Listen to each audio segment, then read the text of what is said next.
Seigneur, je voudrais bénir ton nom et te dire merci pour ce moment éternel, solennel, car tu es présent par ton esprit. Prends le contrôle de chaque mot, de chaque verbe.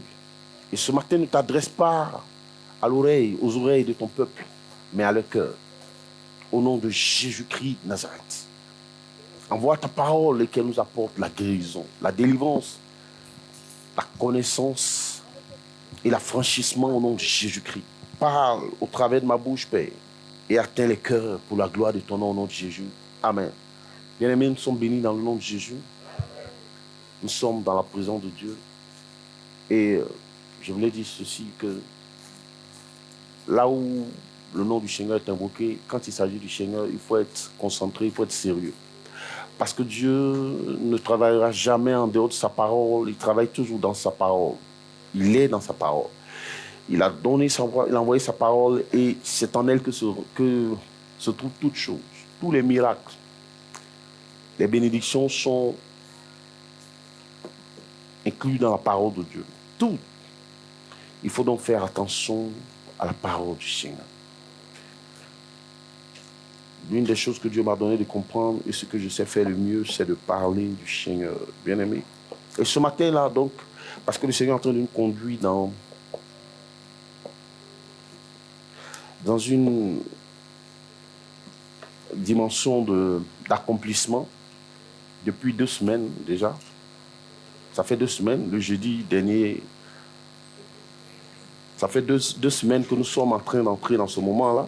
Et ce matin, je vais t'expliquer quelque chose. On va voir pourquoi, alors que Dieu est l'auteur, Enoch soit le bienvenu, Dieu soit l'auteur de toutes choses, du ciel et de la terre, et qu'il soit l'unique Seigneur, l'unique Dieu, et que tout lui appartienne, et que malgré cela, alors qu'il y a plus de 3000 promesses dans la Bible, j'espère qu'on m'entend.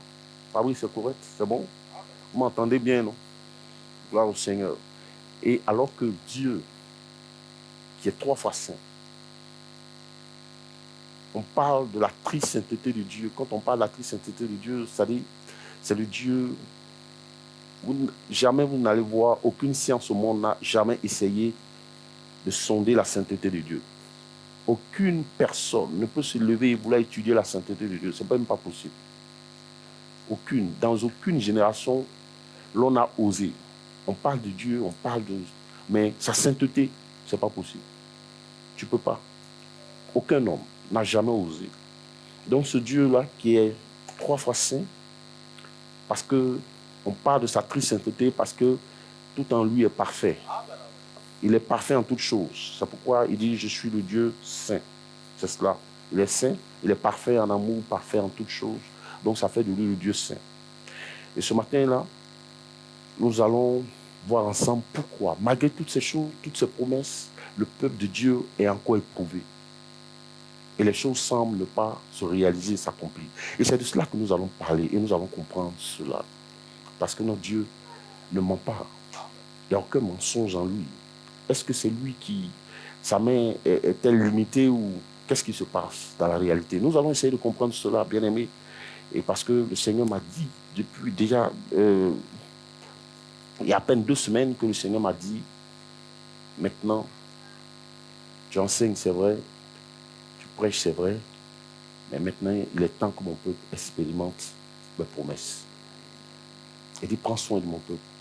Et donc, c'est à la suite de cela qu'on a décidé ici aussi, à partir de janvier, de financer les femmes gratuitement. Parce que dans cette église-là, jamais une femme ne va rester en train de traîner, chômer, au point de se livrer au péché. L'église de l'Abreuvoir, ça ne va pas exister. Donc, on va commencer à financer les femmes à partir de janvier. Mais c'est les femmes qui ont fait au moins 1 année. Les femmes fidèles. Donc, on va les financer, ainsi de suite. Après, c'est les jeunes gens, parce qu'à partir de janvier, je vais donner des enseignements sur l'entrepreneuriat. Vous savez que c'est mon domaine, par la grâce de Dieu. C'est du concret, quoi. C'est pas juste l'évangile. Ne bois pas l'alcool, ne fume pas, ne te masturbe pas, non. Mais après ça, quand les gens rentrent chez eux, c'est quoi leur vie? Donc, ça fait partie de la mission de l'Abreuvoir. OK? Oui, dès janvier, on va les financer. Gloire au Seigneur. Bien aimé, nous allons comprendre pourquoi. Nous allons comprendre pourquoi. Nous allons parler d'un élément. Un élément aujourd'hui sans lequel Dieu ne peut rien faire avec toi. Sans lequel Dieu ne peut rien faire avec toi. Mais tu vas comprendre ça aujourd'hui. Sans cet élément-là, Dieu ne pourra rien faire. Alors donc, quand on prend le livre d'Hébreux, par exemple, Hébreux 11, assez rapidement, là. Hébreux 11, quand je lis à partir du le verset 4, tu vas... Et tu as ça? C'est par la foi qu'Abel offrit à Dieu un sacrifice plus excellent que celui de Caïn. On va le lire jusqu'au verset 6. Il dit, c'est par la foi qu'Abraham offrit, qu'Abel offrit un sacrifice plus excellent. Continue. Que celui de Caïn. C'est par elle qu'il fut déclaré juste. C'est par elle qu'il fut déclaré juste, oui. Dieu éprouvant ses offrandes. Dieu éprouvant ses offrandes. Approuvant ses offrandes. Oui. Et c'est par elle qu'il parle encore quoique mort. Yes. Continue. C'est par la foi. C'est par la foi. Qu'Enoch fut enlevé. Qu'Enoch fut enlevé. Pour qu'il ne vit point la mort. Je prie que ce soit ton partage, notre frère, et que tu sois enlevé. Amen. Et que tu ne vois point la mort au nom de Jésus. Oui. Et qu'il ne parut plus parce que Dieu l'avait enlevé. Yes. Car avant son enlèvement, il avait reçu le témoignage qu'il était agréable à Dieu. Or, sans la foi, il est impossible de lui être agréable. Car il faut que celui qui s'approche de Dieu croit que Dieu existe et qu'il est le rémunérateur de ceux qui le cherchent. Amen. Amen. Vous comprenez?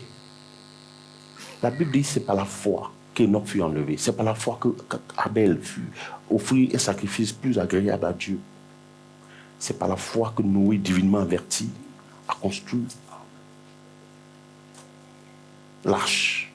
Ok? C'est-à-dire, on parle de foi. Ça veut dire quoi la foi? Bien-aimé, quand Jésus dit à la croix, tout est accompli. Suivez-moi bien. Quand il dit tout est accompli, ce n'est pas un discours creux. Mais il le dit, Enoch, que tout est accompli. C'est comme un repas que maman finit de confectionner, à préparer le repas.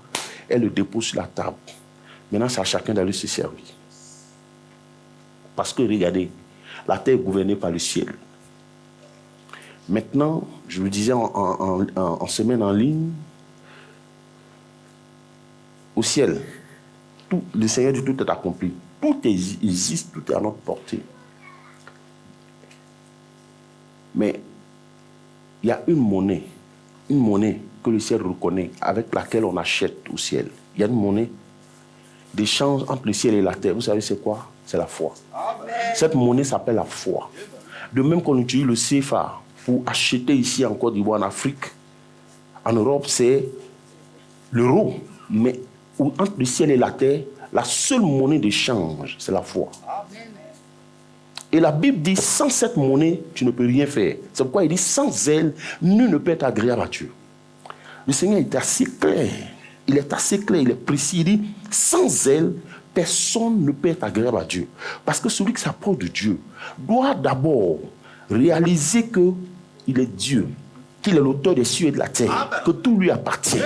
Et que celui donc qui l'honore, qui le respecte, parce que c'est quoi la foi? Aujourd'hui, je ne vais pas rentrer dans des définitions à te perdre. Non. Écoutez-moi bien.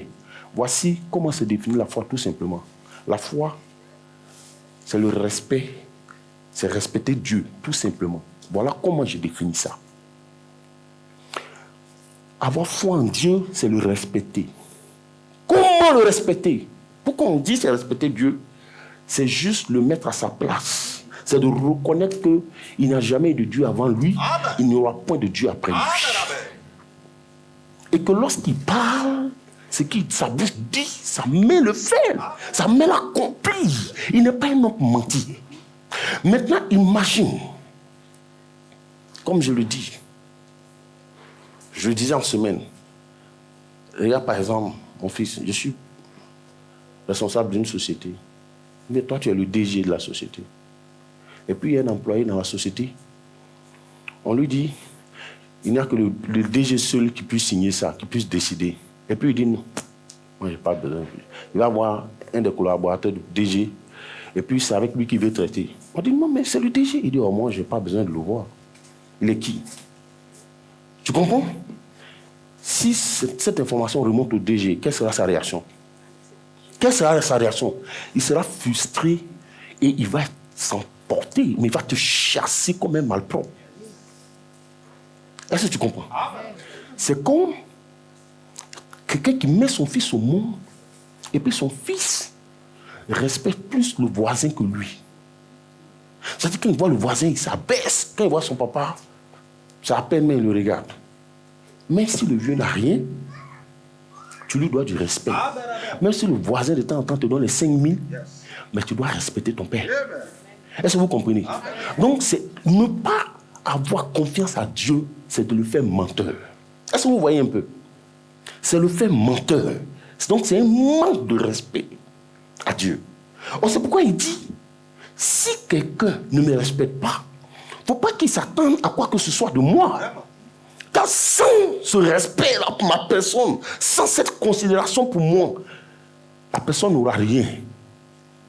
Car sans la foi, nul ne peut être agréable à Dieu. Oh, c'est Dieu qui agrée. Donc, ne pas avoir confiance au Seigneur, c'est un manque de respect, c'est un manque de considération à l'Éternel. Tu es en train de dire, tu es certes Dieu, mais la vie du diable aussi compte. Donc, allez doucement là-bas. Toi, tu es en haut là-bas, nous on est ici. Bon, le gars, il est très nerveux. Donc, allons doucement. Tu vois un peu? C'est une offense à Dieu. C'est un manque de considération. Et quand tu manques de respect à Dieu, là, c'est-à-dire, c'est contre toi-même. Parce que ça ne le diminue pas, lui. Ça ne lui enlève rien. C'est toi, au contraire. Mais qui va en partir. Mais sinon, ce n'est pas le Seigneur. Vous voyez, non? Donc, c'est un manque de respect, un manque de considération.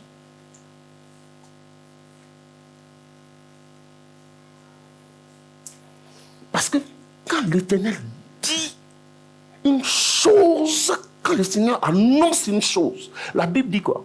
Que la parole de l'Éternel parcourt la terre avec vitesse. Avec vitesse, elle parcourt la terre avec vitesse afin d'accomplir ses desseins. Mais quand l'Éternel parle, tu ne prends pas en considération les écrits du Seigneur. Mais regardez un peu Hébreux 12, verset 2. Hébreux 12, verset 2. La Bible dit ceci. Ayant les regards fixés, ayant les regards sur Jésus, le chef et le consommateur de la foi. Vous entendez, non? Ayant les regards fixés sur Jésus, le chef et le consommateur de la foi. Ça veut dire quoi? Ça veut dire que, j'ai parlé dans un français terre à terre, la Bible dit que Jésus mange la foi. La chose, ce que tu peux lui donner, là, ce n'est pas ton argent. Tu ne peux pas. Il se nourrit de la foi. Il consomme la foi que toi tu produis pour pouvoir travailler dans les circonstances de ta vie. Il est le consommateur de la foi que nous produisons. Donc quand le Seigneur vient en toi, ce qu'il veut, c'est ce à quoi il s'attend, c'est que tu lui produis de la foi. Que tu démontres que tu as confiance en lui. Vous prenez deux individus qui vivent dans la même situation. Même situation. Un se met à dire, qui pleure, Seigneur, nous là vraiment, moi je ne comprends plus rien là. Parce que ma mère a vécu ça, ma soeur a vécu ça. Je ne comprends plus rien. On a l'impression que nous, dans nos familles, pendant ce temps, l'autre dit, Seigneur, je bénis ton nom. Parce que le psalmiste dit, lorsque je n'étais qu'une masse informe, tu me connaissais déjà. Avant même que ma mère ne réalise qu'elle était enceinte de moi, tu me connaissais déjà. Et la Bible dit, tous les jours qui m'étaient inscrits, tous les jours qui m'étaient destinés, étaient tous inscrits devant toi. Je bénis ton nom parce que tu connaissais ce jour. Tu connaissais cette épreuve. Tu savais qu'elle viendrait. Et je sais que tu as pour moi, tu as prévu une issue heureuse et glorieuse. Prenez les deux individus là. Celui-là, il va sortir de la situation. Comme toi, tu te nourris des pleurs, tu vas continuer de pleurer. Puisque tu ne me donnes pas la gloire, la Bible dit qu'il est le consommateur de la foi que nous produisons.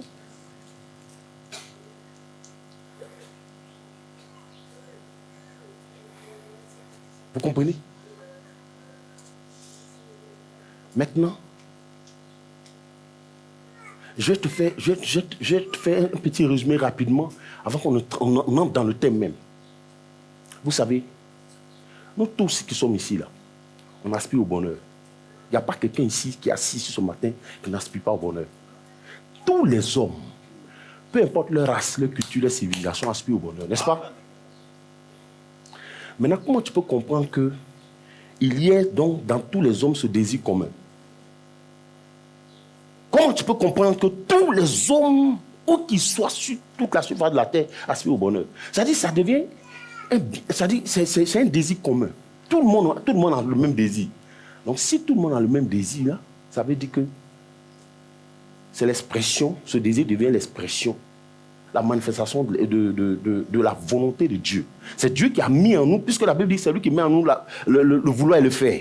Donc c'est lui qui met aux hommes le désir du bonheur, le désir du bien-être. C'est Dieu lui-même. Parce qu'on ne peut jamais désirer quelque chose qui n'a jamais existé, qu'on n'a jamais vu, qui n'a pas un nom. C'est pas possible. On désire avoir une voiture parce qu'on sait qu'on connaît une voiture, on sait qu'elle existe, n'est-ce pas? Elle fait partie de notre monde. Tu ne veux pas désirer avoir des ailes pour t'envoler. Personne n'a jamais prié au Seigneur pour dire donne-moi des ailes pour que je m'envole. C'est de la sorcellerie. On ne demande pas cela parce que cela ne fait pas partie de nos désirs, parce que cela n'est pas de ce monde. Amen. Cela n'est pas de ce monde. Alors donc le Seigneur, donc si on a tous le même désir, cela veut dire que c'est la volonté originelle de Dieu, que l'homme soit heureux. Prends Genèse 3 et Genèse chapitre 1, verset 26 à 30, rapidement. Puis Dieu dit, faisons l'homme à notre image, selon notre ressemblance, et qu'il domine sur les poissons de la mer, sur les oiseaux du ciel, oui, sur le bétail, sur toute la terre et sur tous les reptiles qui rampent sur la terre. Yes. Dieu créa l'homme à son image. Il créa l'homme à l'image de Dieu. Oui. Il créa l'homme et la femme. Dieu les bénit. Oui. Et Dieu leur dit, soyez féconds, multipliez, remplissez la terre et la subjuguez, et dominez sur les poissons de la mer, sur les oiseaux du ciel et sur tout animal qui se meut sur la terre. Et Dieu dit, voici, je vous donne tout important de la semence et qui a... Amen. Amen. Regardez ce qui va se passer. Quand Dieu commence à créer le ciel et la terre, il ne crée pas l'homme d'abord. On est en train de justifier pourquoi. On est en train de démontrer que c'est la volonté de Dieu que tu sois heureux, que tu sois épanoui. Dieu crée d'abord, il crée toutes choses, tout ce qu'il faut pour l'épanouissement de l'homme d'abord. Il crée tout ça, il prend le temps. Le premier jour, le deuxième jour, le troisième jour, le quatrième jour, le cinquième jour. Quand il finit tout ça, le sixième jour, et maintenant il dit, faisons l'homme. Faisons l'homme. Et donc Dieu crée maintenant l'homme, il envoie l'homme et il établit sur tout ce qu'il a créé. Mais regardez un peu, prenez la description du jardin. Quand tu prends la description du jardin, à partir de Genèse 2, verset 8. Puis l'Éternel Dieu planta un jardin en Éden, oui, du côté de l'Orient, et il y mit l'homme qu'il avait formé. L'Éternel Dieu fit pousser du sol des arbres de toute espèce, agréables à voir et bons à manger. Et l'arbre de la connaissance, l'arbre de la vie au milieu du jardin, et l'arbre de la connaissance du bien et du mal. Un fleuve sortait d'Éden pour arroser le jardin. Un fleuve sortait d'Éden pour arroser le jardin. Et de là, il se divisait en 4 bras. Oui. Le nom du premier est Pichon. C'est celui qui entoure le pays, tout le pays d'Avila, oui, où se trouve l'or. L'or était à portée de main. L'or de ce pays est pur. Oui. Et on y trouve du pétroleum et de la pierre d'onyxa. Le nom du second fleuve est Guion. C'est celui qui entoure le pays de Coucha. Amen. Amen. Regardez un peu ce que Dieu fait. C'est-à-dire, il crée le jardin. Le jardin. Il y met tout ce qu'il faut. Même l'or est à portée de main. Il met toutes sortes de métaux. Et quand il finit de faire ça, il met tous les animaux, tous les arbres fruitiers. Et maintenant, il va transporter l'homme pour le mettre dedans. Et qu'est-ce qu'il dit à l'homme? La seule chose qu'il dit à l'homme, il dit cultive-le et garde-le. Vous voyez? C'est-à-dire Dieu le met dans toutes des conditions, tout ce qu'il faut pour son épanouissement. Et il lui demande une seule chose. Cultive le jardin et garde-le. C'est extraordinaire. Ça veut dire qu'à l'origine, Dieu a toujours voulu que l'homme soit heureux, que l'homme soit épanoui, que l'homme soit dans le bonheur. Mais l'homme, par sa désobéissance, qu'est-ce qui va se passer? Dieu va le chasser du jardin, il va sortir du jardin. Donc l'homme sera livré à lui-même. L'homme sera livré à lui-même jusqu'à ce que le plan, c'est-à-dire le plan éternel de Dieu se manifeste, c'est-à-dire la personne de Christ. Quand Jésus vient, l'homme a été chassé du jardin, non? Dans le jardin, il y avait tout, non? N'est-ce pas? Je vais doucement pour que tu comprennes. Et donc, qu'est-ce qui va se passer? Mais quand Jésus vient, est-ce que tu sais que par l'œuvre de la croix, en Colossiens 2, en Colossiens 1, verset 20, qu'est-ce qu'il dit? En Colossiens 1, verset 20. Colossiens 1, verset 20, la Bible dit qu'il a voulu par lui. Il a voulu par lui réconcilier tout avec lui-même. Réconcilier tout avec lui-même. Tant ce qui est sur la terre, ce qui est sur la terre, que ce qui est dans les cieux. Qui est dans les cieux. Et en faisant la paix par lui, par le sang de sa croix. Amen. C'est-à-dire que l'homme a été chassé du jardin. Le jardin, l'Éden qui signifie la présence de Dieu. L'homme donc est chassé de la présence de Dieu. Il sort de la présence de Dieu, non? Mais quand Jésus vient, il réconcilie, c'est-à-dire il vient, il restaure le jardin. Quand il restaure le jardin, puisque ça symbolise la présence de Dieu, et qu'il a été chassé de la présence de Dieu, quand le voile a été rompu, l'homme a eu à nouveau accès à la présence de Dieu. Donc au jardin d'Éden, donc au bonheur, à l'épanouissement, à la quiétude, à la sécurité, en toutes choses. Est-ce que vous me comprenez? Parce que l'Éden signifie la présence de Dieu. Cette présence de laquelle l'homme a été chassé, l'homme a été à nouveau réintégré. Par le sang de la croix, l'homme a été réintégré. Donc nous avons à nouveau accès. Et comme dans le jardin d'Éden, au départ, maintenant quand Dieu nous réintroduit dans le jardin, qu'est-ce qu'il dit à nouveau? En 3 Jean 2, voilà ce que le Seigneur dit. C'est là que le thème va commencer. Bien-aimé, je souhaite que tu prospères à tous égards et sois en bonne santé comme prospère l'état de ton âme. J'espère que... Est-ce que vous me suivez? Amen. Il met l'homme dans le jardin et dit, cultive-le et conserve-le. L'homme est chassé du jardin. Par l'œuvre de la croix, il le réintroduit dans sa présence.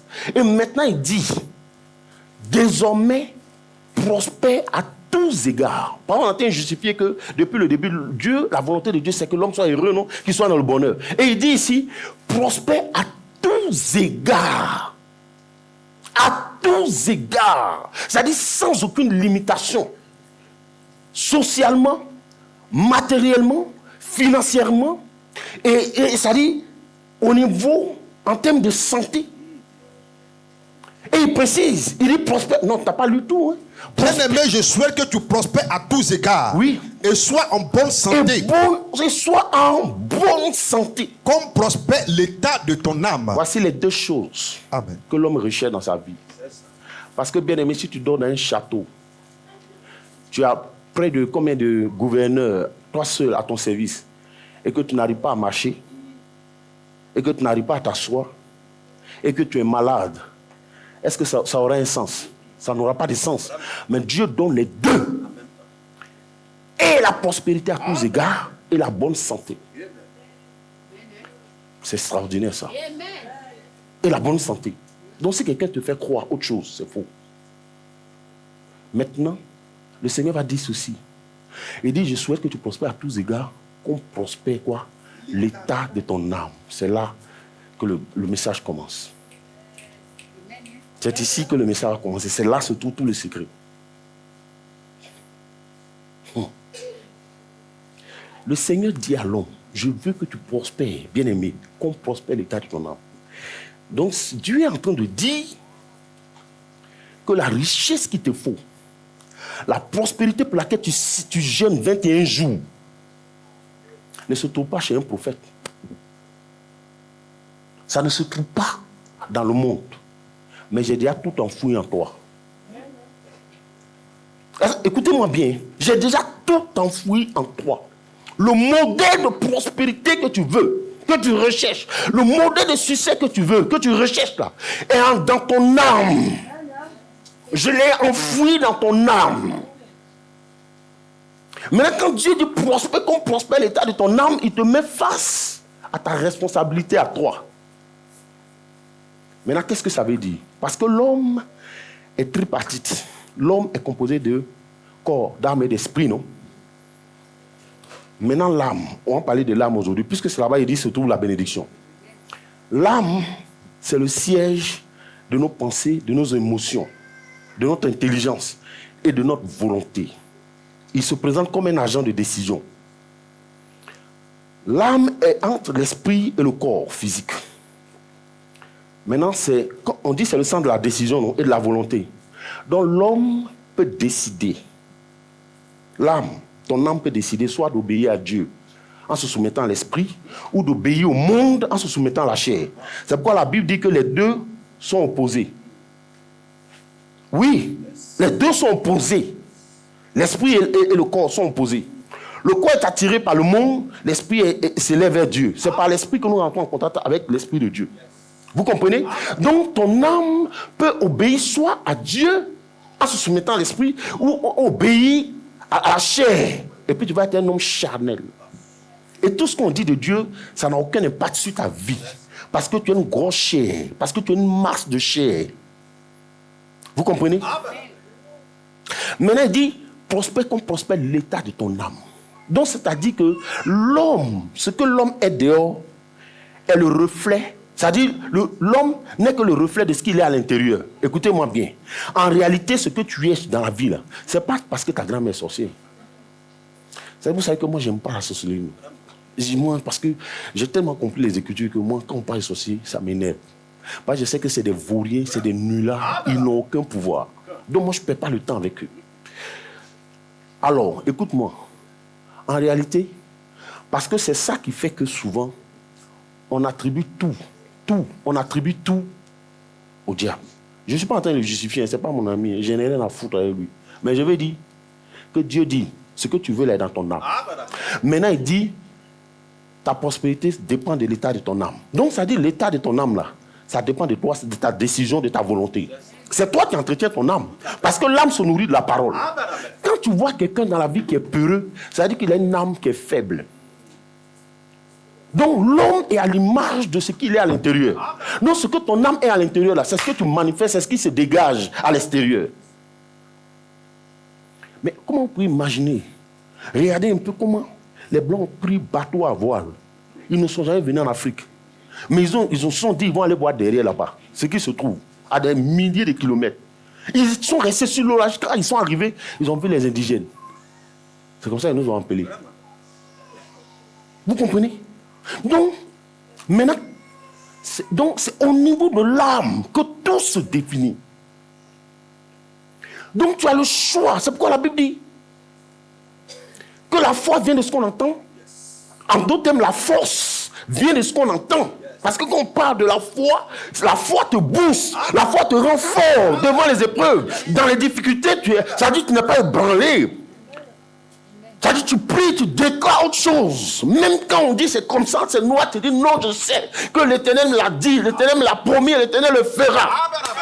Car l'Éternel n'est pas un homme pour mentir, le fils d'un homme pour se repentir. L'Éternel a dit et ça va s'accomplir certainement. Pourquoi? Parce que tu te nourris de la parole de Dieu. Et la parole te fortifie, ça te donne la foi, ça booste ta foi. Et c'est pourquoi quand même tu ne vois pas la chose encore, tu demeures confiant, tu restes confiant. Convaincu que l'Éternel va le faire. Donc ça dépend de l'état de ton âme. Oh, l'âme se nourrit de la parole. Mais tu ne te nourris pas de la parole. Mais une âme qui ne se nourrit pas, ça veut dire que, qu'est-ce que je veux dire? Parce que j'ai dit que nous devons expérimenter les promesses de Dieu. Donc expérimenter les promesses de Dieu veut dire que nous devons rééduquer notre âme. Nous devons rééduquer notre âme. Parce que quand quelqu'un est malade, pour que tu comprennes, est-ce que tu sais que quand quelqu'un est malade physiquement, c'est parce que son âme est malade dedans.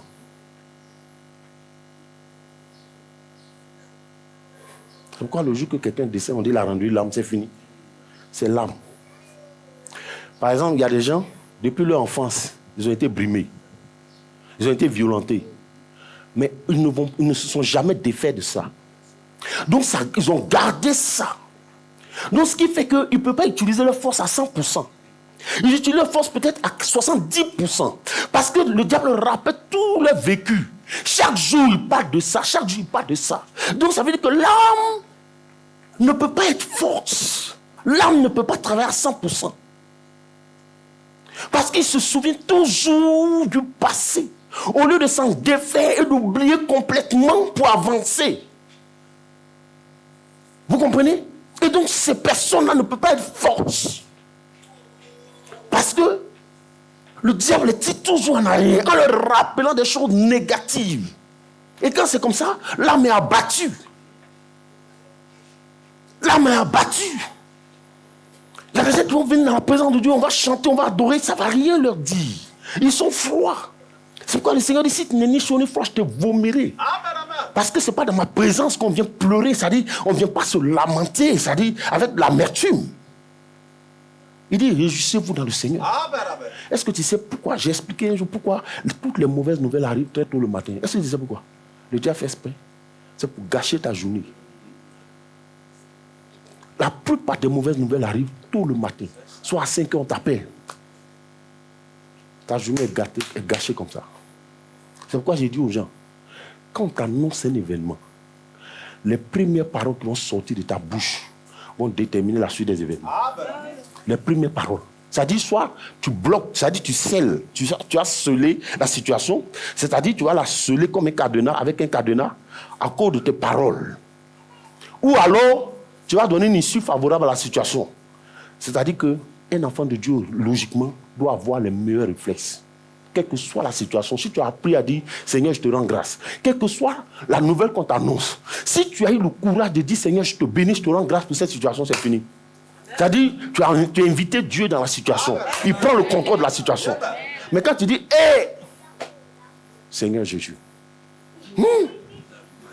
à quand ?» Oui, d'autres même ajoutent « Oui, Jésus, Marie, Joseph. À quand notre délivrance ?» Hey. C'est-à-dire, quand c'est comme ça, c'est fini. Tu viens de sceller la situation. Il dit que tu prospères, qu'on prospère l'état de ton âme. C'est ce que ton âme est là, c'est ce que tu es. Imagine un enfant. Nous, par exemple, quand on était petit, on était au village. C'est jusqu'à ce que je connaisse le Seigneur que je sois délivré. Mais toujours on parlait des revenants, des génies, des morts, de ceci. Mais j'étais un gros peureux. Quand quelqu'un décède, même si je ne connais pas la personne, j'ai vu qu'il voit un corps, ou bien j'ai vu bâche de funérailles la nuit, je tremble jusqu'au matin. Mais c'est avec j'ai grandi dans cette atmosphère-là, non? Génie, revenant, alors que je n'ai jamais vu. Mais c'est ce que j'ai entendu. Ça a forgé mon âme. Jusqu'à ce que je vous dis, quand j'ai accepté le Seigneur m'a dit, le Saint-Esprit m'a dit, mon fils, arrête d'avoir peur. Il m'a dit ceci. C'est là qu'il est venu ma délivrance. Il dit, je suis du feu. Je suis la lumière et je suis du feu. Je vis en toi. Ce que tu appelles revenant, mon chien là, c'est les ténèbres. Tu as déjà vu, là où il y a la lumière, les ténèbres se taisent toujours. Prenez la fuite, n'est-ce pas? Il dit, moi je suis en toi, je suis du feu. Donc, un revenant ne peut pas t'approcher. Parce que je suis du feu, je suis de la lumière. Donc quand il me voit, il prend la fuite. Dieu ne peut pas t'approcher. Donc arrête d'avoir peur. Dès que j'ai entendu ça, c'est fini. J'ai eu ma délivrance jusqu'aujourd'hui.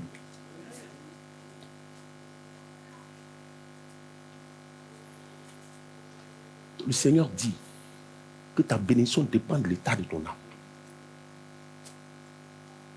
C'est pourquoi. Parce que, pourquoi il dit ça?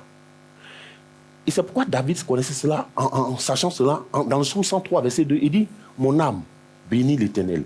C'est-à-dire, il est en train de parler à son âme. Parce qu'il sait que tout dépend de son âme, tout dépend de l'âme. Il dit, toi, mon âme, bénis l'Éternel et n'oublie aucun de ses bienfaits.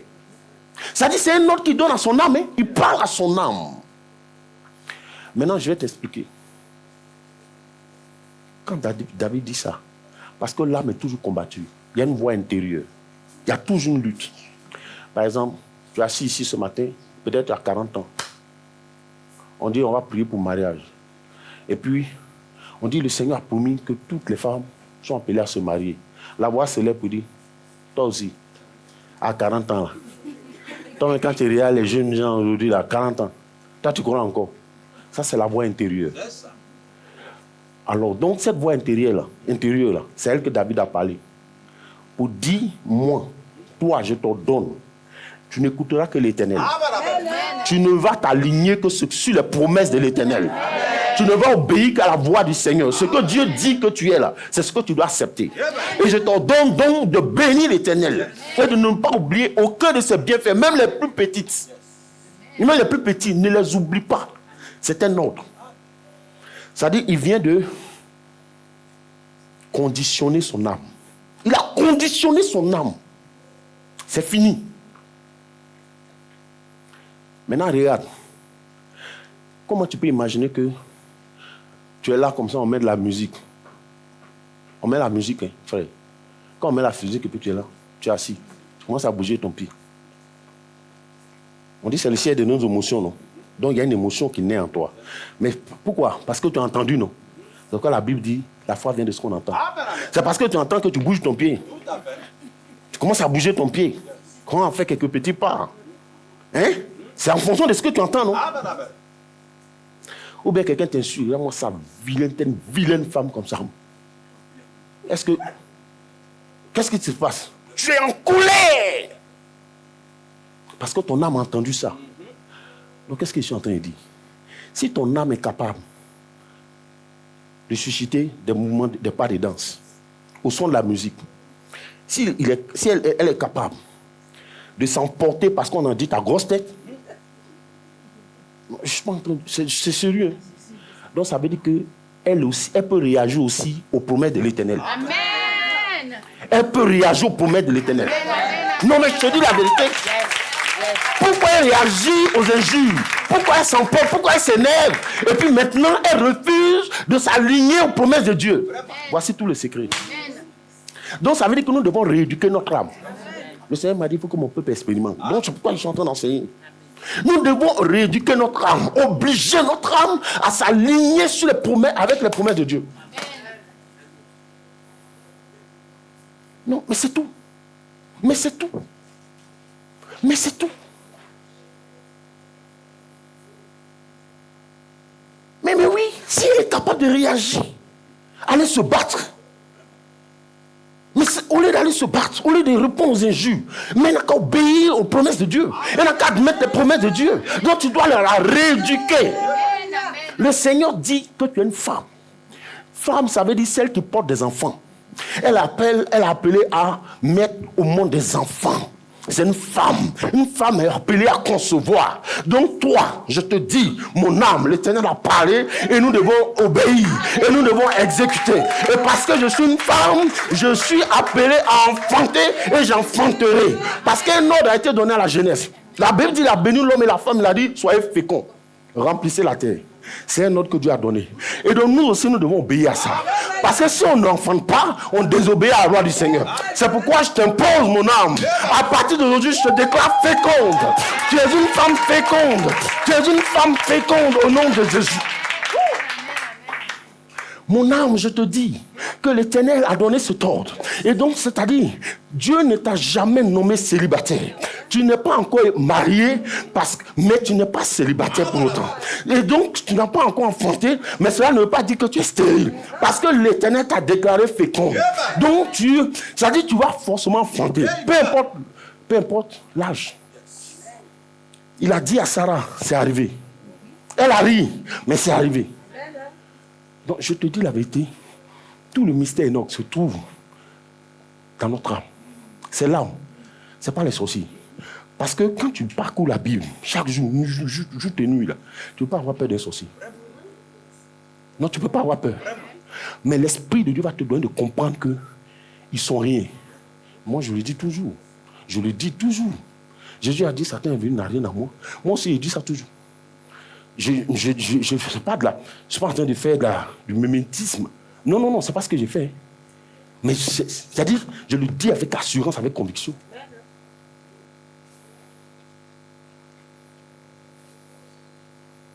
C'est-à-dire, ton âme a des oreilles. Si elle réagit au son de la musique, au son des injures, elle peut réagir à autre chose. Tu es malade, tu peux te lever, dire à ton âme. L'Éternel dit, le Seigneur a été meurtri. Et la Bible dit que c'est à cause de toi qu'il a été meurtri. Maintenant, je t'annonce que ton nom n'est pas maladie. Tu te lèves maintenant et tu acceptes maintenant la guérison de l'Éternel. Mon âme maintenant commence à accepter la guérison de l'Éternel. L'Éternel dit que tu es guéri. Maintenant même, au nom de Jésus, j'ordonne la guérison. La guérison doit s'attacher à ton âme. Tu dois guérir d'abord de l'intérieur avant de guérir de l'extérieur. C'est là où le pardon aussi intervient. C'est important. Tout se passe dans ton âme. Non, c'est dans ton âme que tout se passe. C'est-à-dire, parle à ton âme. Donc, ça veut dire quoi? Dieu a fait des promesses. Plus de 3000 promesses dans la Bible. Comment est-ce qu'on rentre en possession des promesses? Mais il dit, c'est en croyant du cœur qu'on parvient à la justice. Mais c'est en confessant de la bouche qu'on parvient au salut. Donc, à la délivrance. Donc, ce que tu veux, là, il faut confesser. Chaque jour, prends les promesses de l'Éternel. Parle.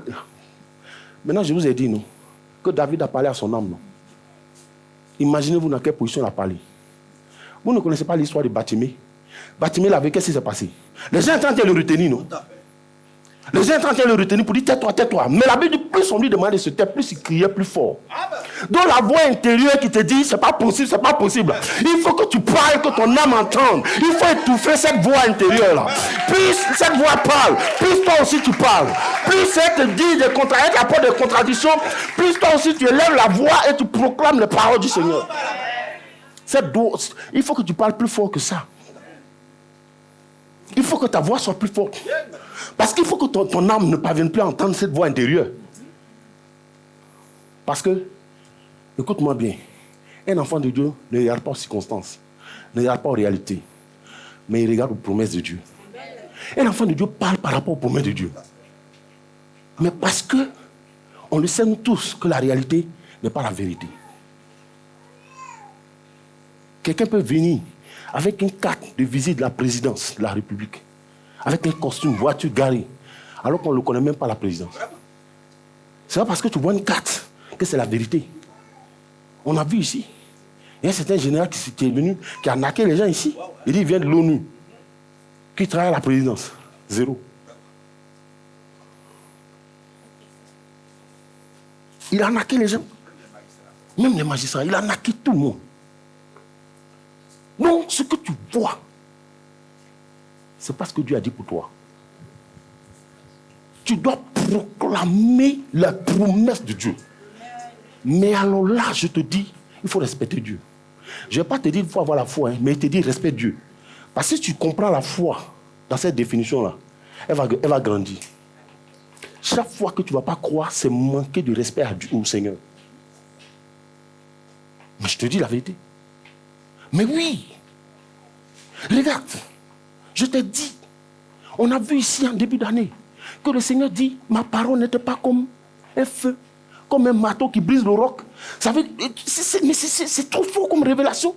Il dit, ma parole était comme un feu, comme un marteau qui brise le roc. Donc ça veut dire quoi? Si ta situation est dure comme du roc, il faut envoyer la parole de Dieu comme un marteau. Donc chaque jour tu confesses les promesses. Tu confesses, boum, elle va exploser. Amen. Tu es malade, attrape ton corps et puis commence à parler. Dieu n'est pas allé à la croix pour que tu sois sujet à la maladie. Tu t'arrêtes quand tu vois, pourquoi on ne fait pas ça? Et puis tu commences à parler à ton corps. Tu commences à parler à ton corps. Tu dis non, ça suffit. Ça suffit, la croix est une vérité, à la croix qui a été déjà guérie. Tu n'as plus le droit d'être dans cet état. Combien de fois j'ai vu dans les témoignages? Combien de fois? Plusieurs années en arrière, ça a commencé. Peut-être il y a 20 ans en arrière, ça a commencé. On a déclaré, je reviens d'un voyage, on a déclaré une maladie sur ma vie. Qu'est-ce que j'ai fait? Je suis pas allé au ciel. Parce que j'ai la connaissance. J'ai pris le bulletin. Et puis j'ai dit, Seigneur, voici que les gens veulent m'établir un nouvel extrait de naissance. Ils disent que je dois m'appeler comme ça désormais. Mais je ne peux pas accepter ça. Parce que je suis né de toi, je porte ton nom déjà. Donc je ne peux pas accepter ça. C'est comme ça que la maladie a disparu. On allait refaire les examens, on dit il n'y a rien. Et jusqu'aujourd'hui, c'est ce que je manifeste. Mais je te dis, mais ça veut dire quoi? À l'intérieur, je respecte le Seigneur. Parce que je sais que ce que Dieu dit, c'est la vérité. Mais tant que tu ne vas pas t'aligner sur les promesses de Dieu, le Seigneur dit, ne lui sera pas agréable. Parce que tu le fais menteur. Mais tu le fais menteur.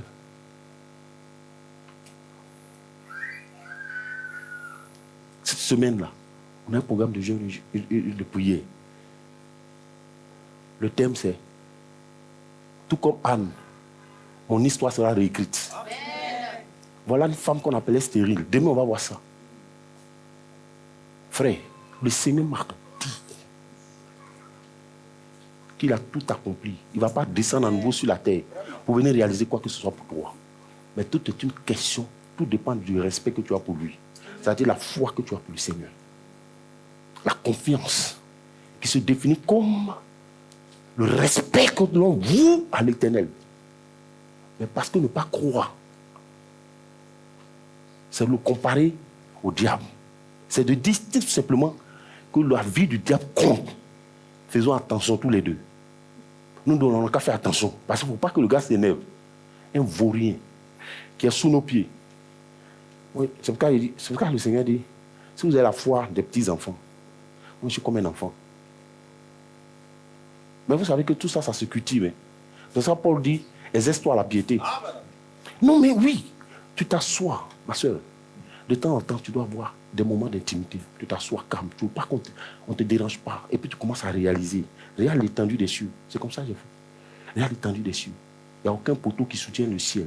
Et pourtant, ça ne tombe pas sur nos têtes. Il dit ici celui qui est fixé une limite à la mer afin qu'elle ne vienne pas envahir les humains. J'appelle les étoiles par leur nom et ils répondent présent. Ah non, c'est trop fort. Il dit quand j'appelle les étoiles par leur nom, ils répondent présent. Il dit j'ai fermé la mer dans un enclos. Vous jouez quoi? Un homme comme ça? Moi, c'est des choses qui me font tressaillir. Et quand j'ai entendu ça, je suis comme un enfant. Le diable n'a qu'à se lever. Je m'en fous de lui. Non, il sait. Je m'en fous de lui. Je regarde aux Écritures. Et je ne me tais pas, je parle. Toi, tu parles pour critiquer, pour dénigrer. Mais tu ne parles pas sur ta propre vie. Tu ne parles pas sur ta propre vie. Ta vie va éclore comment? Tout ce que tu sais faire, c'est pleurer. Quand tu vois ça lointain. Des choses, ça dit, c'est comme une vue de l'esprit pour toi. Jésus a parlé. Le Fils de Dieu est venu mourir à la croix. Il dit, c'est accompli. Moi, je suis intelligent. Quand j'ai entendu ça, c'est accompli là, c'est fini. Non, c'est fini. Non, depuis ce jour, c'est fini. Je vais à la table, je me sers. Et il dit, je vous exaucerai car ce que votre joie soit parfaite. Tant que je ne suis pas dans sa vie, je continue de me servir. Non, je me sers toujours. Oh, j'ai vu ça avec Caleb. Ah, j'ai vu ça avec Caleb. Ils ont partagé tout le territoire. Il est venu dire à Josué, il dit, c'est vrai, on a partagé. Mais il y a deux impies là-bas. Là. Je vais aller les combattre pour prendre leur territoire pour ajouter ça pour moi. Josué dit que le Seigneur t'accompagne. Il les a chicotés, il les a exterminés, il a pris leur territoire. C'est depuis ce jour qu'il a compris que, si quelqu'un vient marcher, qu'il veut marcher là, je peux le chasser et puis le prendre. J'ai mis ça en application, ça s'est accompli. Amen. Mais vous lisez la parole, vous entendez la parole, vous ne mettez pas en pratique. C'est-à-dire, les chrétiens ils ont une fausse compassion. Hein. Vous dites, le gars il va vivre comment? S'il fait ça. Hein? Comment? Lui pile poussin. Oui, il y a un qui est fauché. Parce qu'un de mes concurrents, parce qu'un de ses travailleurs m'a confié que le patron, un jour, ils sont en réunion, et puis il a dit, vous me connaissez, est-ce que vous pouvez piler poussin vivant? J'ai dit, donc lui c'est un pileur de poussin, il est mort. Donc c'est pas l'Éternel, il adore, quoi. Non, c'est un pileur de poussin. Je l'ai fauché sur le marché, là. Moi, j'ai invoqué le nom de l'Éternel. Est-ce que vous me suivez même? Vous avez compassion, moi. Ça me plaît, je t'arrache. Je suis sur toi à minuit. Je cogne, quand boum, un matin tu tombes. Et puis je prends la place. Tu sais, il faut que tu aies confiance à Dieu. Moi, ici à la Beauvoir, là, Nous, on n'est pas là pour... Nous, on est venus ici pour adorer Jésus. Ici, là, on ne parle pas des sorciers. Quand un sorcier, on le chicote et puis on avance. C'est ce que je vous dis toujours ici. Non, c'est la vérité. Moi, je ne perds pas le temps. Moi, ce n'est pas pour faire l'apologie du diable ici. Non, tu sais, ta grand-mère. Si elle ne veut pas lâcher, on va la chicoter, on va l'obliger à libérer. Et puis on avance. Parce qu'on est là pour avancer. On n'a pas le temps à perdre. Je ne nie pas l'existence de la sorcellerie, mais je m'en fous de ça. C'est ce que j'ai dit. Quoi, mon Seigneur? Non, tu joues. C'est parce que vous ne savez pas. Il dit, ta bénédiction est dans ton âme. Ma fille, ta bénédiction est dans ton âme. Ce n'est pas ailleurs. Ce n'est pas entre les mains de ta grand-mère. C'est parce que tu lui donnes non. Concentre-toi sur les promesses du Seigneur. À partir de ce soir, lève-toi. Et puis commence à proclamer les bénédictions de l'Éternel. Dis exact du Seigneur. Il dit Dieu siège dans quoi? Dans la louange et l'adoration de son peuple. Maintenant, dis au Seigneur, oh, je t'élève, Seigneur Dieu des armées. Car tu es le premier, tu es le dernier. La Bible dit que tu es l'alpha et l'oméga. Tu es celui qui a pesé les montagnes au crochet. Qui a mesuré toute la poussière de la terre par une tiers mesure. Seigneur Dieu des armées, tu es celui qui a fixé une limite à la mer. Seigneur, qui est comme toi? Qui est comparable à toi? Seigneur Dieu des armées, la Bible dit qu'à la croix, tu as porté mon fardeau. Tu as payé le prix pour moi. Seigneur Dieu des armées, je te rends grâce de ce que tu m'as rendu capable d'avoir part à cet héritage. Et je sais que tu agiras certainement. Mais les chrétiens ne font plus ça. Les chrétiens ne font plus ça. Est-ce que tu sais, je vous ai déjà enseigné ici que la parole est une semence. Dieu a envoyé la parole, le Saint-Esprit a utilisé et l'a matérialisé. Nous aussi, le même Saint-Esprit est en nous. Parce que Dieu, vous jouez quoi. Moi, chaque fois que je suis en train de travailler dessus, chaque fois que je médite là-dessus, je suis bouleversé. Et chaque fois que je pense que Dieu a mis son esprit en moi, je suis bouleversé. Le fait que Dieu nous donne son esprit, c'est-à-dire qu'il vient de mettre en nous la dimension de Dieu en nous. C'est par l'esprit qu'il a créé. Donc nous aussi, il nous rend capables de devenir comme Dieu. Par la présence de l'esprit. Est-ce que vous savez que par la présence de l'esprit, on peut changer les conditions de notre vie? Mais oui, le Seigneur a parlé.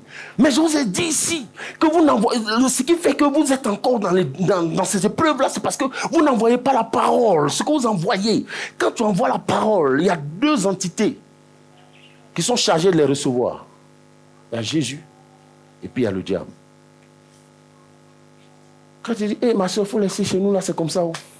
C'est comme ça. Le diable dit à Jésus, ça, c'est pas pour toi, c'est pour moi. C'est moi qui ai accueilli réception. Ça est moi. Mais quand tu dis, qui est comme l'Éternel des armées? Alléluia. Il n'y a de Dieu que toi. Et dans les cieux et sur la terre. Le diable se met à l'écart. Le Seigneur accuse réception. Parce que la Bible dit, il est le chef et le consommateur de notre foi. Il prend ça, il se rassasie quand il rentre dans ta maison. Il prend comme ça. Quand tu dis c'est la foi comme ça, dans la louange, dans l'adoration, il prend ça, il mange. Quand il est rassasié, c'est-à-dire il se lève dans ta situation. Oh, les prisons s'écroulent. Alléluia. Les dettes s'envolent. Les maladies fuient. Mais imagine, le Seigneur fait une entrée chez toi. Il dit, ce qu'il consomme, c'est la foi. Il arrive, depuis le matin.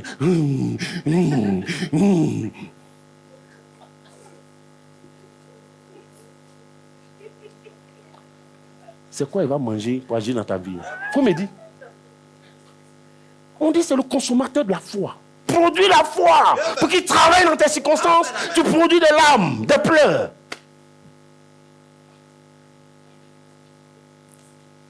Les pleurs qu'on reprend devant le Seigneur ne sont pas ce genre de pleurs. Ça, c'est des murmures. Il y a des pleurs qu'on reprend comme Anne a répondu. C'est de ça qu'on va parler demain. Tout comme âme, mon histoire doit être réécrite. Si elle ne s'était pas levée ce jour-là, sa condition allait rester là. On peut reprendre des larmes devant le Seigneur, mais pas de cette façon. Pas au travers des murmures. C'est des supplications. Mais quand on supplie, on a confiance. On va le supplier parce qu'on a confiance que s'il répond, c'est fini. Et que lui seul peut répondre. Frère, comment tu peux croire? C'est pour ça que je suis parti depuis l'origine du jardin d'Éden. Tout pour tout expliquer. Que Dieu n'a pas créé, il ne nous a pas créé, où il a dit, vous là, vous allez souffrir, ceux-là vont être heureux. Il n'a pas dit ça. C'est-à-dire qu'il a restauré le jardin d'Éden par l'œuvre de la croix. Il a restauré parce qu'on a accès à nous voir sa présence. Allons dans sa présence.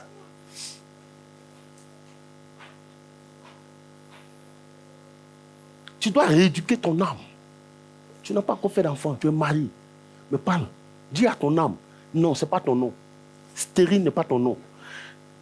Regarde de la Bible jusqu'à l'Apocalypse, il n'y a pas une seule femme qui est restée stérile. Elles ont toutes enfanté. Toi aussi, tu fais partie de la lignée d'Abraham. Et donc toi aussi, tu es concerné. Cette parole s'applique à toi. Et tu vas enfanter. Je vous ai rendu le témoin d'une maman ici en Côte d'Ivoire, chrétienne. Son fils était dernier de la classe. Dernier de classe. Quand les vacances sont arrivées, elle dit, toi, tu vas devenir premier forcé. Vous savez ce qu'elle a fait? Toutes les vacances, elle a pris son fils, elle a pris la Bible. Chaque jour, il a passé toutes les vacances à lire la Bible. L'enfant a eu un prix national. On l'a présenté. C'est là qu'elle a rendu le témoignage. Donc ça veut dire que tu peux réécrire ton histoire. Tout dépend de toi. Elle pouvait se contenter de dire, il est bête. Est-ce que c'est possible? La voix intérieure est en train de lui parler. Quelqu'un qui est dernier va devenir premier. Toi, tu as vu ça où? Premier, dernier. Il va devenir premier. Mais il est allé au-delà. Il a eu prix national. Dernier. Tout le monde le connaissait en tant que dernier. Mais sa maman a refusé. Il dit, tout ce que vous refusez dans les cieux sera refusé sur la terre. C'est vous acceptez la situation. Vous voyez vos amis prospérer, vous êtes là. Tout ce que vous avez fait, c'est pleurer. Vous doutez de Dieu. Et vous voulez qu'il fasse quoi? Il va travailler comment? Il ne consomme aucune foi. Tu ne lui donnes aucune foi à consommer. Il va travailler comment? Toutes les promesses de la Bible, tu ne peux pas les confesser. Parce que la victoire, écoute-moi bien, la victoire ne commence pas quand tout change dehors. La victoire commence quand tout change dedans. Parce que c'est dedans là. C'est à partir de dedans que ça fleurit. La véritable victoire commence par dedans, par l'intérieur. C'est-à-dire ce que tu as entendu aujourd'hui là. Tu vas et puis tu commences à rééduquer ton âme. Tu as entendu ce qu'on a dit là. Tu as entendu la parole du Seigneur là. Toi, tes pleurs, tes lamentations, tes amertumes, c'est terminé. C'est terminé. Maintenant, tu vas t'aligner sur les promesses du Seigneur.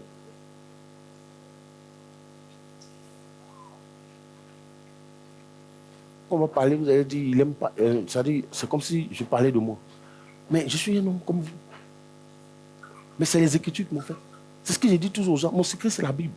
Mais c'est la Bible qui m'a ouvert l'esprit. Et puis j'ai compris, le Seigneur m'a dit, tout ce que tu auras lié sur la terre sera lié dans les cieux. En d'autres termes, tout ce que tu auras accepté, refusé sur la terre sera refusé dans les cieux. Pour refuser quelque chose, est-ce qu'on te donne, on t'impose des impôts? Non. On ne te taxe pas. Si tu veux, tu acceptes. Ça, je vous ai montré, non? L'âme peut décider aujourd'hui de refuser. Elle peut décider d'obéir à Dieu, donc de se soumettre à l'esprit, comme elle peut décider d'obéir à la chair, donc de se soumettre à la chair. Est-ce que tu comprends? Donc c'est une question de décision. C'est pourquoi la Bible dit à tes résolutions. Il n'a pas dit si tu as envoyé le feu pour tuer ta grand-mère, mais dit à tes résolutions répondra ton succès. Mais Dieu parle, mais souvent on n'écoute pas, ou on ne comprend pas. Il dit à tes résolutions, à tes résolutions. Donc ça dit que l'âme est le siège de la décision.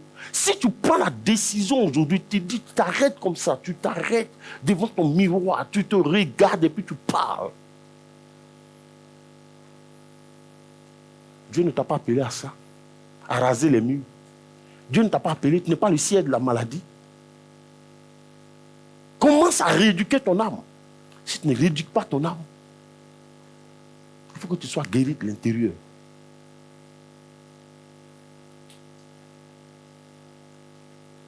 Ça commence d'abord à l'intérieur.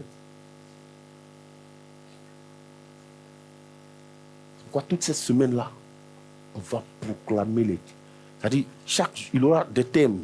Les thèmes vont changer. Le thème général, c'est ça. Tout comme Anne, mon histoire doit être réécrite.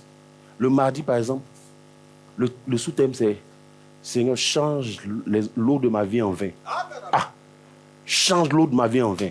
Mais de toute façon, on va décortiquer, on va prier ici. Là. Ton eau là, doit changer en vin. L'eau de l'humiliation, l'eau de la honte, là, l'eau de la... Ça dit que du rejet, là, ça doit être changé en vin. Jésus est capable de faire. Il n'a pas changé l'eau en vin. Quand ils ont goûté là, ils se demandaient de s'asseoir de quelle usine. C'est du jamais vu. S'il a changé ton eau en vin, décembre ça là, il doit changer ton eau en vin. Et ce n'est pas des discours creux. Non, ce n'est pas des discours creux. Non, ce n'est pas des discours creux. Ton eau doit être changé en vin. Un vin doux, agréable. Lorsque l'ordonnateur du repas a demandé qu'on serve le vin, les convives vont dire, ah, est-ce qu'on peut faire ça? Ah, vin comme ça là.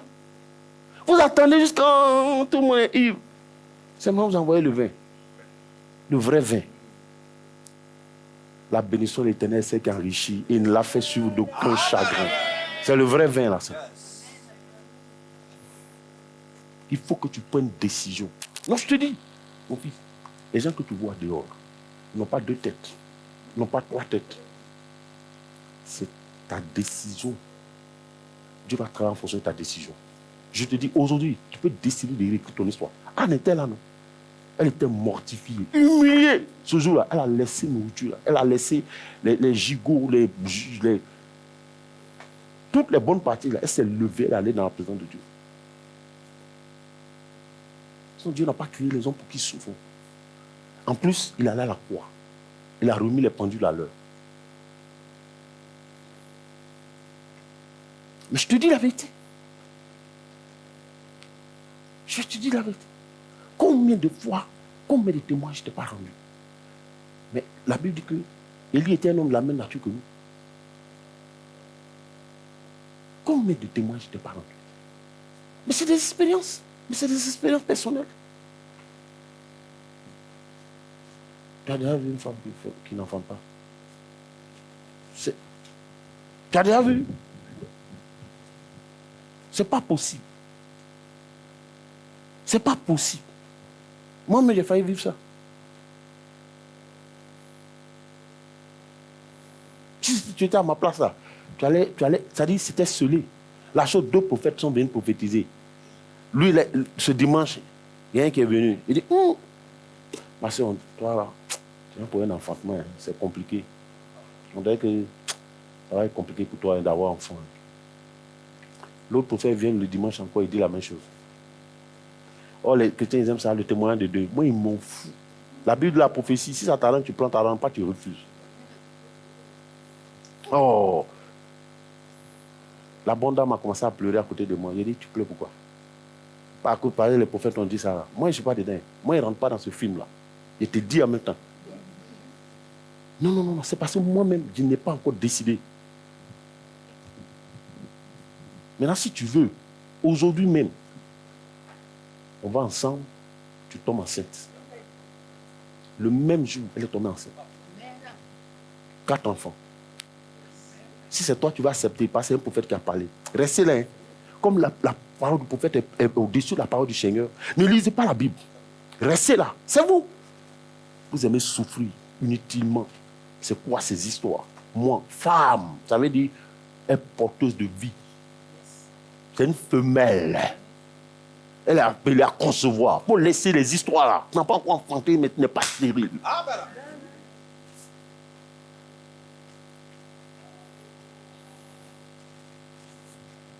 Faut arrêter.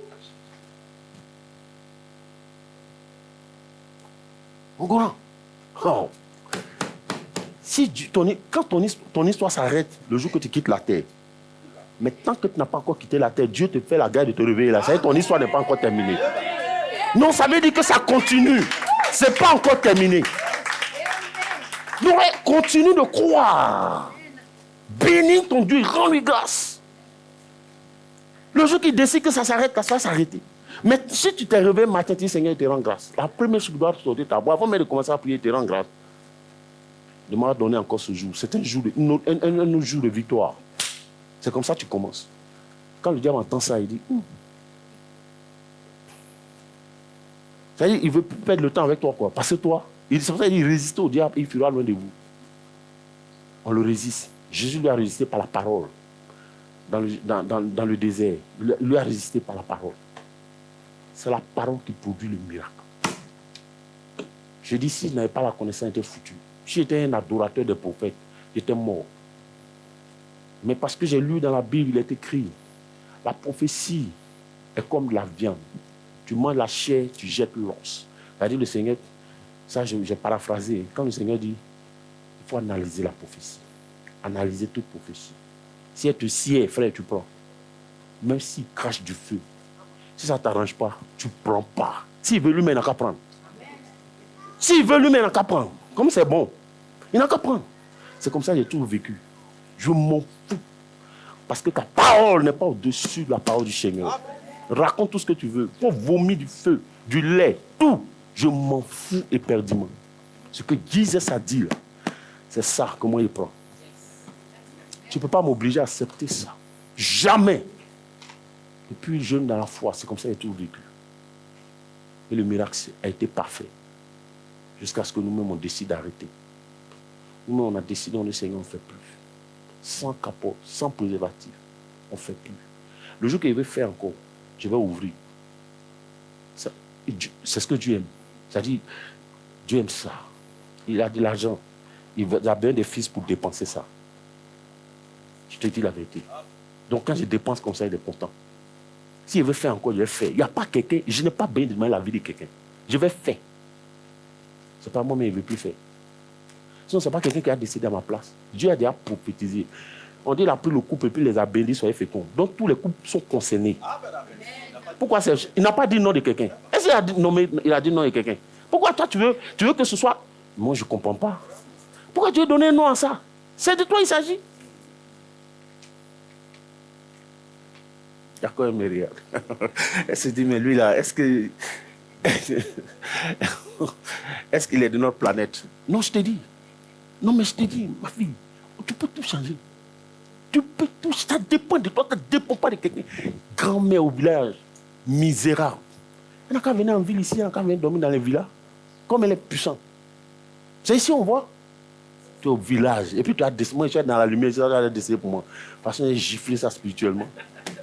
Mon vieux, j'ai giflé ça spirituellement. Quoi? Non. Non, mais, non, je suis comme ça. Moi, partout où on passe, je suis en colère. Non, je ne suis pas comme ça. Parce que je connais le Christ. Je connais les Écritures, je connais le Christ. Et je sais qui est Jésus. Donc je l'aime. Et je le respecte. Donc je n'aime pas trop qu'on parle de... Parce que je sais que c'est des vauriens. Je te dis la vérité. Et ça, on ne peut pas m'enlever ça de la tête. C'est-à-dire, c'est comme ciment, on a cimenté ça. Tu ne peux pas. Jesus, il est Dieu. Tout dépend de toi. Il faut rééduquer ton âme. Parle à ton âme. Prends les promesses de Dieu et parle à ton âme. Tu vas voir. Et tu vas voir. Les choses de Dieu se matérialiser. Arrête d'avoir peur. Ne doute pas du Seigneur. Il dit tout est accompli. Le plat est déjà déposé, servi sur la table. Allons nous servir. Ça est sur la table. C'est toi. C'est pourquoi il dit à tes résolutions. Si tu es résolu, tu vas voir le changement. Je te dis, à tes résolutions. Sois résolu. Maintenant, là, c'est ça. Les promesses de Dieu doivent se réaliser dans ta vie. Tu dois expérimenter. Amen. Pourquoi vous les femmes, de toute façon, vous chauffez. Si on t'a donné l'argent pour aller investir, il ne faut pas revenir ici et me raconter autre chose. Parce que j'ai béni vos mains. Non, mais je vais enseigner et puis je vais bénir leurs mains. Et puis elles vont partir. Tu es un champion. Tu as l'Esprit de Dieu. Va amasser pour venir.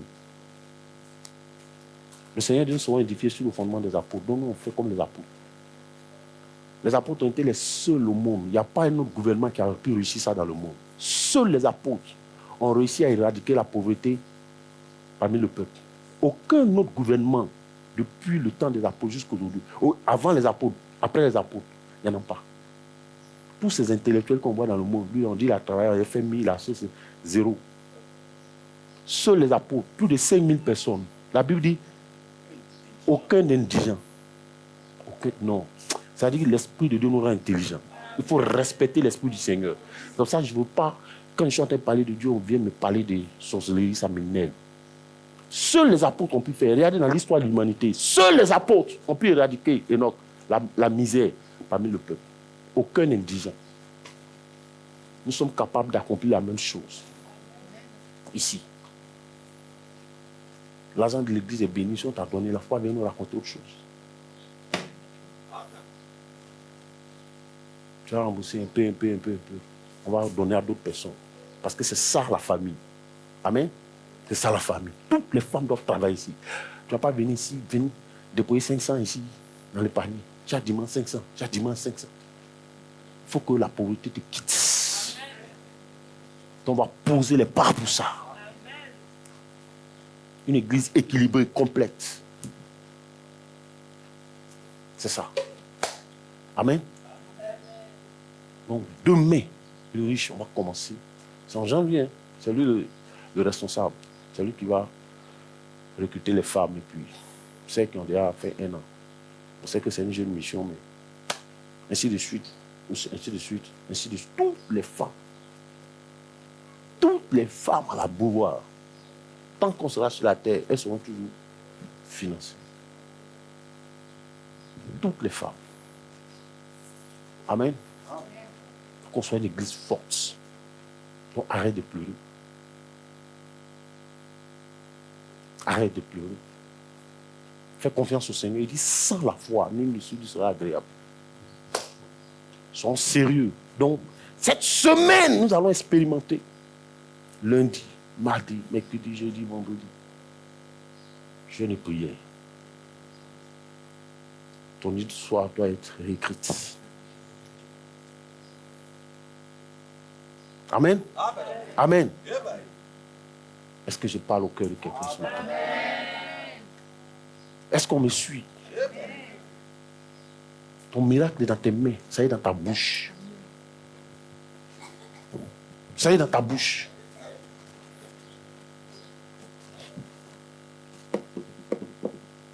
Retiens une chose, que la victoire ne commence pas par... la victoire, c'est pas lorsque tout est beau dehors. Mais ça commence d'abord à l'intérieur. Quand tu alignes ton âme sur la parole, les vérités de Dieu. Ok? Quand ton âme est alignée avec les vérités bibliques, c'est fini. C'est-à-dire, on ne peut plus t'attraper. On ne peut plus t'attraper. Non, on ne peut plus t'attraper. Moi, j'ai compris que c'est ça, en fait. Donc, chaque jour, je suis dans la victoire. Mais je sais, je suis dans la victoire chaque jour, par la grâce de Dieu. Tu pries, tu déclares, tu décrètes les choses, tu les confesses. Ça ne te sied pas, tu dis non, je refuse ça. J'ai trop aimé le témoignage de cette maman-là. Elle a amené son fils, l'un des meilleurs dans sa génération en Côte d'Ivoire. Prix national, dernière déclaration, se moquait de lui. Elle dit ça ne va pas être comme ça. Mon Dieu, qui est allé à la croix là, n'a pas dit ça. Jésus que moi il connaît là. Comment c'est moi mon enfant qui va être dernier?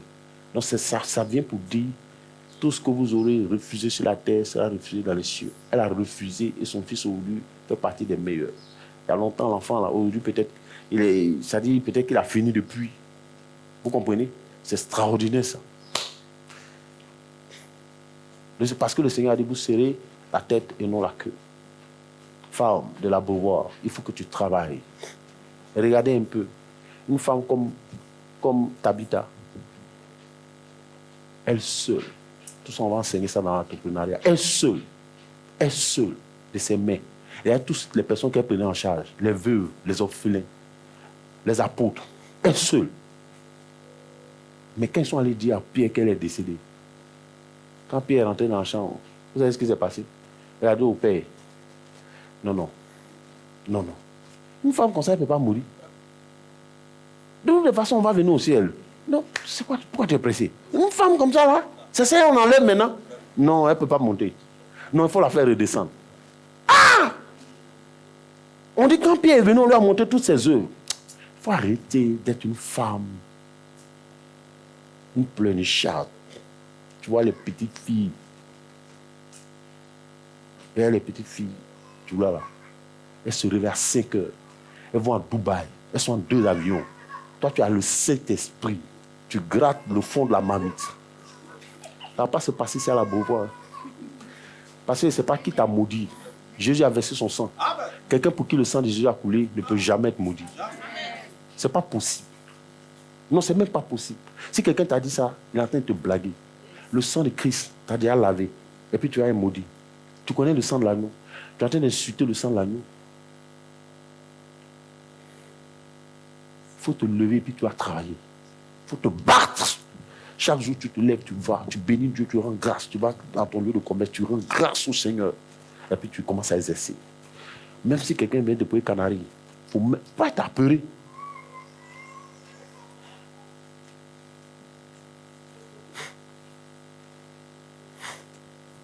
Moi, je suis en train de construire une maison.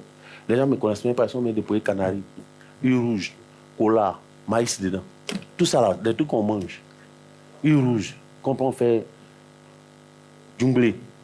Et puis c'est doux comme ça. Et ils ont mis ça dans la calebasse, avec cola, avec maïs. Quand j'ai vu ça, j'ai rigolé.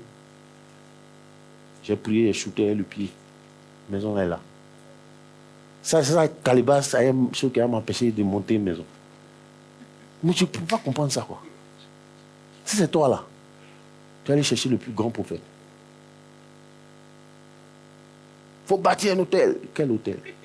L'hôtel le plus grand était déjà élevé par Jésus. Il n'y a pas un autre hôtel encore qui dépasse l'heure de la croix. Mais je te dis la vérité, il n'y a pas un autre hôtel qui peut s'élever au-dessus de la croix. C'est le plus grand hôtel. L'hôtel le dernier et le définitif. Adosse-toi à cet hôtel-là. Tu dis, je me tiens sur la croix et je déclare, au nom de Jésus, à partir d'aujourd'hui, ma condition change. Alléluia. Parce que Jésus n'est pas allé à la croix pour que je sois dernier. Pour que je sois toujours malade. C'est pourquoi maintenant, je revendique les bénéfices de la croix. Parce que je suis un ayant droit.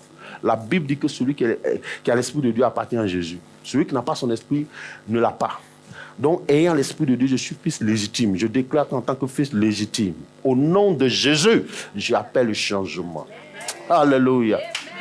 Ah, situation n'est pas mon partage.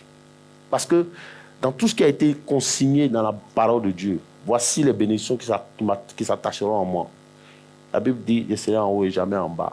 La Bible dit que par les médecins de Jésus, je suis guéri. La Bible dit que j'ensemencerai et je récolterai. La Bible dit que je me marierai et j'aurai des enfants, j'aurai des descendants, j'aurai des héritiers. La Bible dit, tu dis à la situation où les oreilles, peut-être que tu ne sais pas, et je suis convaincu que tu ne sais pas. Maintenant, je vais te dire ce qui est. Et puis tu pars. C'est pour ça que vous voyez, c'est là que je vais m'arrêter. Le Seigneur dit que celui de la loi ne s'éloigne pas de quoi? Est-ce qu'il a dit de tes oreilles? De ta bouche. C'est pourquoi les Juifs et les gars là, ils connaissent. Les Juifs là, quand ils méditent là, ils font pas ça. Ils font ça. Ils récitent. Ils récitent. Ils parlent. Ils parlent. Ça dit son âme entend chaque fois. C'est comme ça qu'ils méditent. Donc ils parlent. C'est ça la méditation. Et sa bouche, il confesse. Il confesse. Il confesse. Il confesse. C'est comme ça qu'ils font la méditation. Tu comprends, non? Il marche, il prend la parole, et puis il médite, et puis il lit, et puis en même temps, et puis il confesse. C'est-à-dire, il lit à haute voix, quoi. Son âme entend. Chaque jour, imagine, comme le Seigneur a dit, médite le jour et nuit. Donc, chaque jour, ton âme entend ça. C'est ce que ton âme entend là. C'est ce qu'elle devient. Ce que ton âme entend, c'est ce qu'elle devient. Si elle entend échec, si elle entend adultère, si elle entend ceci, cela, c'est ce qu'elle va devenir. Elle va enfanter ça pour te donner. Elle va enfanter ça pour te donner. C'est ce qu'elle entend. Tu es le produit de ce que tu entends. La foi dit, la Bible dit que la foi, c'est le fruit de ce qu'on entend. Non? Elle est la conséquence de ce qu'on entend, du moins. Elle est la conséquence de ce qu'on entend. Oui, c'est la même chose. Donc parle, prends la parole, mon fils. Si tu as médité, prends la parole et puis, ma soeur, il faut commencer à le dire, il faut commencer à le proclamer, commence à déclarer ça. Ce n'est pas des paroles en l'air. Le monde entend. Les conditions, les circonstances de ta vie entendent. Mais maintenant, voilà la dernière, et puis je m'arrête là. Le Saint-Esprit me dit ça. Frère, comment? C'est qu'il ne comprend pas. Vous savez pourquoi Jésus voit ça en manque de respect? Toi, parce qu'un marabout a parlé, parce qu'un féticheur a parlé, tu as apeuré. Maintenant, mais la Bible dit, ça vient de ce qu'on entend, non? Parce que juste quelqu'un que Dieu a créé comme toi, au même titre que toi, dit, toi là, tu ne vas pas réussir. Ton âme a battu. Chaque jour, tu penses à ça. Lui, il m'a maudit. Lui, il m'a maudit. Lui, il m'a maudit. Maintenant, Jésus-Christ dit, tu es béni. Ça, là, ça dit, tu n'es pas capable d'admettre ça. Ça te dit rien. Mais c'est parce qu'un minable a dit, toi, tu ne vas pas réussir. Là. C'est ça là qui est dans ta tête. Vous voyez un peu le paradoxe. Mais c'est pour ça qu'il voit s'en foutre. Il dit, sans la foi, nul ne me sera agréable. Mais c'est un manque de respect. C'est pour ça que j'ai défini la foi comme un manque. C'est-à-dire que ne pas avoir foi au Seigneur, c'est lui manquer de respect. Parce que quelqu'un a parlé, un sorcier du village a parlé, tu as peur. Tu ne dors pas la nuit. Alors que Jésus a dit, tout est accompli. Mais ça te dit rien. Goliath a dit à David, il a été le premier à parler. Il dit, aujourd'hui, il a coupé ta tête. Il a dit à David, j'ai un assassin, pourquoi m'envoie un enfant? Il a coupé ta tête. Et puis j'ai lui donné aux oiseaux du ciel en partie. Il a été le premier à parler. Hein. Pourtant, il est issu d'une nation magicienne et diabolique, satanique, idolâtre. Mais David ne sait pas. Ça ne lui a rien dit parce qu'il sait qui est l'Éternel. Il sait que la parole du sorcier n'est pas établie. Mais la parole de l'Éternel est établie. Lui aussi, il a dit à Goliath, il dit, c'est ta tête là que moi j'ai coupé. Et puis j'ai donné ça aux oiseaux du ciel, ils vont manger. Les deux ont parlé, non? David ne s'est pas tué. Mais la parole de qui s'est accomplie? Ce n'est pas la parole de David. Toi, on parle, tu dis rien. S'il a parlé en s'amusant, toi, si tu parles. Tu dois dire non. Ce n'est pas mon partage, ça. Mais tu pleures. Que ton ami, garçon, a parlé, tu pleures. Ta femme a parlé, tu pleures. Parce qu'elle a des cornes. On s'en fout. Qu'on là, ça va prendre feu. Ah! Tu dis ce que tu as dit là. Je suis le dernier enfant de Dieu à qui tu vas t'adresser comme ça. Si tu ne te réponds pas, je suis la dernière personne à qui tu vas parler comme ça. Mais ce que tu as dit là, l'Éternel, aujourd'hui, cela va témoigner contre toi devant le trône de Dieu. C'est-à-dire que tu as le choix de te repentir ou demeurer dans ton orgueil. Mais tu sauras que l'Éternel est Dieu. Et qu'on ne parle pas comme ça aux enfants de Dieu. Et qu'on ne peut pas maudire un enfant de Dieu. Pourquoi tu ne dis pas ça? Tu te contentes de pleurer. Pleure. Pleure. Et puis Jésus va descendre. Imagine-moi mon fils, le fils d'Apia, son ami, dehors, le menace. Et puis, il a 22 ans. Et puis, il vient à la maison. Papa, le fils du voisin, là, de toute façon, j'ai giflé ça. Tu vois, Dieu va être fier de toi. Toi, tu n'es pas un garçon comme lui, quoi. Ta camarade va en parler parce qu'elle est sorcière. Mais à partir de toi, elle va être délivrée. Tu ne dois plus jamais avoir parlé la parole de quelqu'un parce que quelqu'un a parlé contre toi. Tu t'en fous de ce qu'il a dit. Ce n'est pas de toi qu'il a parlé. Ça ne peut pas avoir d'effet sur ta vie. Donc c'est dans cette dimension-là que Dieu veut nous conduire. La peur doit te quitter. La peur doit sortir de ta vie. Non, tu ne dois plus avoir peur. David a démontré ça à Goliath. Il a parlé. David aussi a parlé. Parole contre parole. C'est la parole qui annule la parole. Le monde dit c'est fait qui coupe fait. Ah, c'est fait qui coupe fait. Oh, la parole de notre Seigneur, là, c'est le vrai fait. Ah, ça coupe, ça anéantit toutes les paroles, toutes les malédictions.